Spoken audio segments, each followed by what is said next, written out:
চলে এলাম বন্ধুরা, আজকে দেখো পনির করব। দেখো এই দেখো এখানটা পনিরটাকে ভেজে একটু জলে ভিজিয়ে রেখেছি, খুব ভালো লাগে।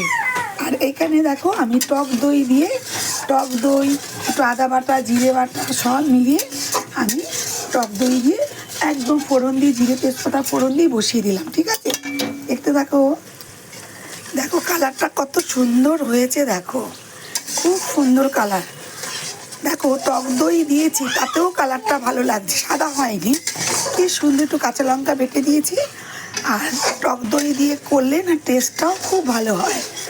দেখো কি সুন্দর না বলো। দেখো আমার পুরো মশলাটা পুরো সাতলানো হয়ে গেছে, দেখো কিরম তেল বেরিয়ে গেছে মশলা গায়ের থেকে। এবারে আমি কি করব, এই পনিরটা সব দিয়ে দেবো।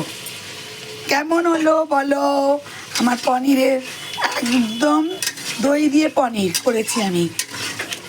কালারটা ওয়াও, দেখো কত সুন্দর। আমার কিন্তু রান্না কমপ্লিট।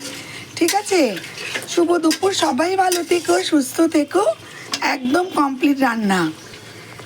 শুধু একটু দেখো এই সাই গরম মশলা উপর দিকে আমি একটু ছড়িয়ে দেব, আর কিচ্ছু নেই, ছড়িয়ে দিলাম। কেমন হয়েছে আমার পনিরের তরকারিটা একটু বলবে।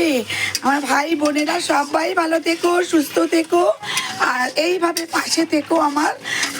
আমি আজকে লাইভ করব, লাইভে সবাই চলে আসবে বিকেল 4টের সময়। আর কালারটা দেখো, শুধু কালার দেখো, অসাধারণ কালার। ঠিক আছে, সবাই ভালো থেকো, সুস্থ থেকো, শুভ দুপুর। আমি আজকে তোমাদের এটাই শুধু দেখালাম, এটাই দেখালাম একদম, আর কিচ্ছু না। ঠিক আছে, টাটা, অনেক ভালো থেকো, শুভ দুপুর, শুভ দুপুর।